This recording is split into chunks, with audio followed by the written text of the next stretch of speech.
Монгол улсын ерөнхийлөгчийн санаачилсан цагаан алт үндэсний хөдөлгөөний хүрээнд ноолуур бэлтгэл Ямааны тавлаг байдал.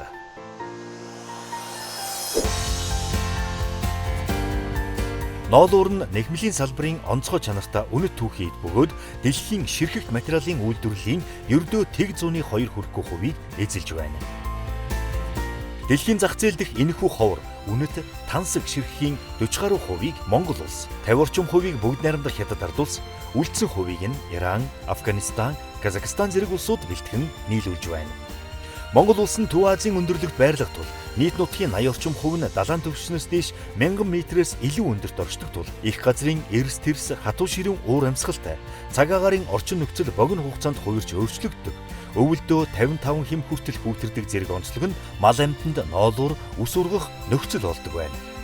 Монгол улсад ноолуур бэлтгэлийн идэвхтэй үед дунджаар 14 хоног байдаг ба Зөв аймагуудын ноолуур бэлтгэл 3 дугаар сарын сүүлээр эхэлдэг бол Баруун аймгийнх 5 дугаар сараас эхэлдэг байна. Ямаа самнах бэлтгэл ажил. Ямаа самнахад зориулж цэвэр хуурай саруулхан сарвч илүү гэрийн аль нэгийг бэлтгэх. Ямааг самнахад зориулсан тусгайлан зориулсан дэвсгэр эсвэл аюулгүй ажиллагааг хангах зорилгоор Ямааны хөлийг бэглэн тохиромжтой уяа бэлтгэх. Ямаа самнахад анхаарах зүйл.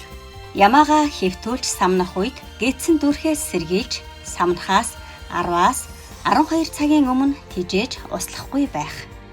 Ямааны ноолуурыг хуурай байхад самнах. Ямаа өвчлсөн байх тохиолдолд самнахгүй тусгаарлах. Ямааг туршлагатай хүнээр самнуулах. Самнахын өмнө нуруу, хаа гуйны урт хялгасыг ноолуураас нь 1 см орчим дээгүүр сэрмэн хайчилж уутлана. Энэ аргаар самнахад ноолууртай хамт хялгас баг гардаг. Ямааг самнахдаа хөөхөөс өмнө самнуул зохистой. Ноолуур тасрах болон ноолуурыг бүрэн авахгүй ба ямааны биед зовоор үүсгэх хугацаа хожимдож самснаас ноолуур малын хашаа хот бэлчээрт хаягдах. Ямааны биед ноолуур дайхирч самнах явцад хялгас хагаар бохирдож чанар зэрэг нь буурах тул ноолуур хөөрөх хугацаа болон самнах хугацааг зөв сонгох хэрэгтэй. Ямааг самнахдаа ямааны тавлаг байдлыг алдагдуулахгүйгээр самнах нь чухал. Ямаагаа эрүүл байлгаж хашаа сарвчин дулаан, салхи шуурганаас нөмөрлөж байх, хэвтэр бууцсан хуурай, өвс тижэл, хужир, усан тохирсон малгайтай, элдв аюул эрсдлээс хамгаалж арьсыг гэмтээхгүйгээр ямааны биед зовиоргүйгээр самнахад анхаарах нь зүйтэй байна. Самнахтаа стандартын шаардлага хангасан сам ашиглан дараалалаар самнана. Хэвлийн хэсгээс жигт шүттэй самаар зөөлөн самнана. Уяхаа хэсгийн үсийг дагуулan хойд хөл рүү самнана. Хүзүүнээс эхлэн дал цээжний хэсгийг үсний ургалтын дагуу самнана. Эвэр, чих, толгой орчмын ноолуурыг жижиг самаар самнана. Ямааны чахалзуур, дагц, эрэг богино хялгастай биеийн хэсгүүдийг ойрхон шүдтэй богино самаар самнана. Ямааг хит хүчтэй самнах, арьсыг гэмтэх, цочросноос арьсны хариу урвал хаг үүсдэг байна. Дэлхийн мал амьтны эрүүл мэндийн байгууллага нь 2004 онд мал амьтны тавлаг байдлын үндсэн зарчмыг баталсан юм а. Мал амьтны тавлаг байдлыг хамгаалах, амьтны хүчирхийллийн эсрэг байсан бол сүүлдээ амьтны амьдрах орчин нөхцөлийг сайжруулах асуудал болон өөрчлөгдсөн байна. Мал амьтны тавлаг байдлыг хамгаалах асуудал Европ, Америк нэгдсэн улс болон барууны орнуудад сүүлийн 30 жилд хүчтэй яригдж байна.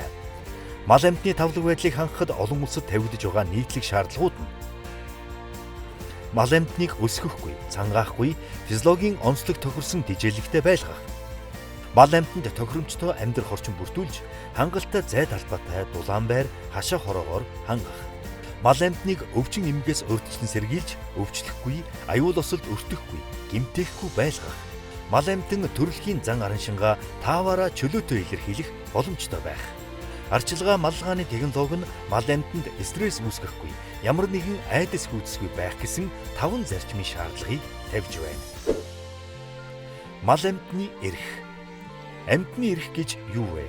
Амьтны эрх гэдэг нь амьтан өөрсдийн эрх ашигыг хүндлүүлэх ёстой гэсэн утгатай юм аа. Энэ үзэл санаа болон хөдөлгөөн нь бүх ухамсартай амьтан бүрийг хүндэтгэх ёс суртахуунд төвлөрсөн бөгөөд амьтдыг бид агнах, туршилт хийх, зугаа зингэл гих мэт зүйлд ашиглах өмч биш гэдгийг хүлээн зөвшөөрсөн болно. Уг хөдөлгөөн нь хүн биш амьтдыг хүмүүстэй харьцуулах эрх тэгш биш, харин ямар нэг шийдвэр гаргахад эдгээр амьтдын төрөлхийн үн цэнийг бодолцсон үзэх талаар юм. Дэлхийд хасгүй Монгол ноолуураар биднийг хангадаг, ямаан сүрхтэй, зүй зохистой, инэрэнгүй сэтгэлээр ханддаг малчин уламжлалаа алдахгүй цаг ямагт анхаарч байхыг зөвлөж байна.